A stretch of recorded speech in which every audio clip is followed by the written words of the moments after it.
Hola, mi nombre es Diego Galván Tamés y esta va a ser mi evidencia número 2, la cual es una exposición oral en la cual hablaré acerca de lo que se realizó durante este bloque y un poco de investigación acerca de diferentes métodos de capacitancia. Primero se hablará acerca de los materiales que utilizamos en el capacitor para el reto y se justificarán por qué se escogieron estos materiales y cuáles son sus objetivos dentro del capacitor.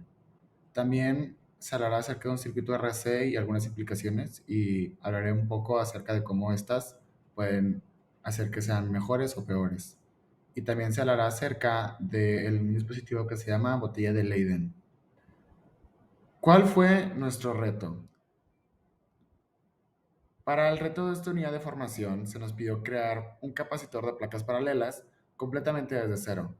Este tenía que tener una capacitancia mínima de 10 nanofaradios y esto lo debíamos lograr utilizando materiales comunes de nuestros hogares y utilizando el pensamiento lógico ingenieril. A continuación, pues veremos un poco de los materiales.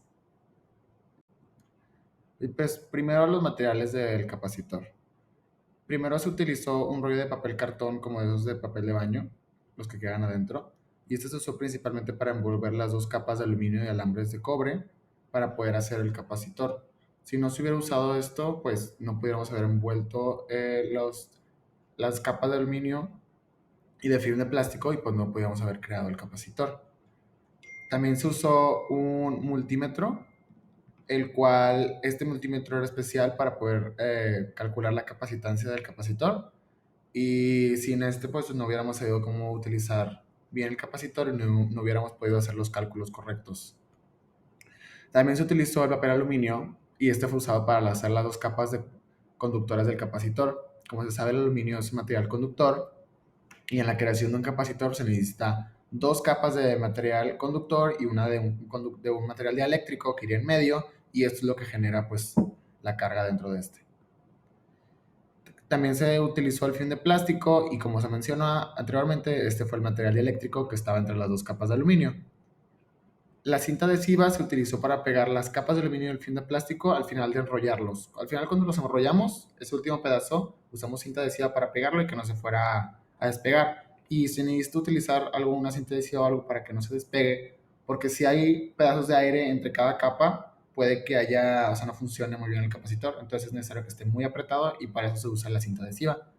También utilizamos una pila de 9 voltios y esta se utilizó para cargar el capacitor y ver cómo funcionaba la energía y cómo se almacenaba dentro del capacitor. Pero tomábamos unos cables de cobre y se los poníamos en la pila de 9 voltios y estos eran los que le daban como eh, la energía. Se utilizó también una resistencia de 10 kiloohms y este se ayudó pues para que la carga del capacitor fuera uniforme y se pudiera ver más o menos cómo era la carga y la descarga. También, por ejemplo, si no se hubiera utilizado una resistencia, pudo haber habido un problema al momento de graficarlo y se hubiera visto medio raro. Entonces, por eso se utilizó una resistencia de aproximadamente 10 kiloohms. Y finalmente se utilizaron dos cables de cobre, más o menos de un grosor pequeño, y estos se conectaban al final de una tira y al final y al principio de las tiras. Y esto como lo íbamos envolviendo, creó como esa energía y hacía que pues todo el capacitor funcionara correctamente y se almacenara de una forma correcta. Estos dos cables se conectaban a la batería y eso era lo que le daba la energía.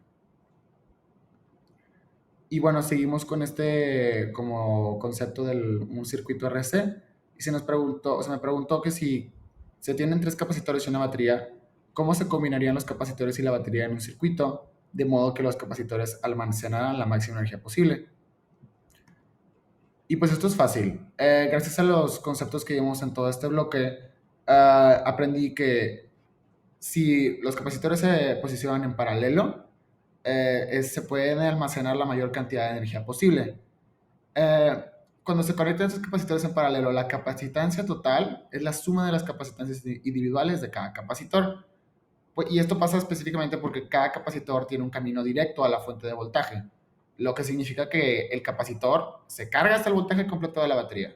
Entonces, si se fueran a conectar en serie, se tiene, haz de cuenta, es la suma de todos los inversos de cada capacitancia. Entonces sería menos.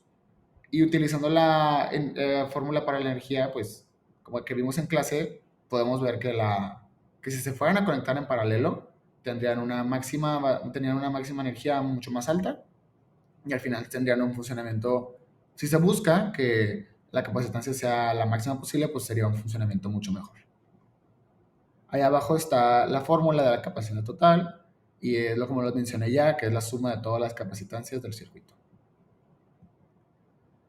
Y bueno, proseguimos con la explicación de la botella de Leyden, cómo funciona y también se nos pregunta si se llena de agua, se aumenta la capacitancia o disminuye. La botella de Leyden es un dispositivo que permite almacenar cargas eléctricas y este fue considerado como el primer capacitor o condensador. Este dispositivo es un condensador simple y es de placas paralelas, es muy parecido al que realizamos yo y mi equipo. Y pues también puede almacenar cantidades sustanciales de carga. Y una vez que se carga al máximo, pues la botella se puede descargar por sí sola o se utiliza un descargador. Y algo muy interesante de este tipo de dispositivos es que al momento de la descarga se produce como una chispa azul y esta es como tiene un parecido a un rayo, pues. Y más o menos consiste de una botella de vidrio delgada, la cual en la parte interna tiene una lámina metálica muy ajustada y en el exterior tiene otra lámina de metal que rodea la botella. La varilla metálica y las hojas de aluminio también conforman la parte interna y la parte externa es completada por la capa que cubre la botella. La misma botella de vidrio actúa como un material dieléctrico entre las dos capas del capacitor. Ellos utilizan el vidrio como material dieléctrico y en nuestro caso nosotros utilizamos el film de plástico. Entonces, aunque no lo veamos tan así, eso es un capacitor. Y pues sí, para contestar la pregunta del agua, investigué y dice que uno de los primeros frascos de la idea eran llenados con alcohol o agua, pues para ayudar a cargarlo. Pero después de varios experimentos se dieron cuenta que llenarlo con agua o alcohol pues no era necesario. Y solamente se requería, perdón, cubrir la pared interior del frasco con aluminio y que estuviera en contacto con la varilla que atravesara el frasco. Por lo tanto, pues llenar la botella de Leiden con agua no aumenta su capacitancia, y se descubrió que se acumulaba más carga en la medida que el frasco fuese más delgado y la superficie de aluminio más grande. Es decir, pues hubiera un espacio más pequeño de material eléctrico y hubiera un espacio mucho más grande de material conductor, que es lo que buscamos, que es donde se va pues un poco a almacenar la energía. Y sí, eso responde a las preguntas que se nos hicieron y espero que les haya gustado mi evidencia.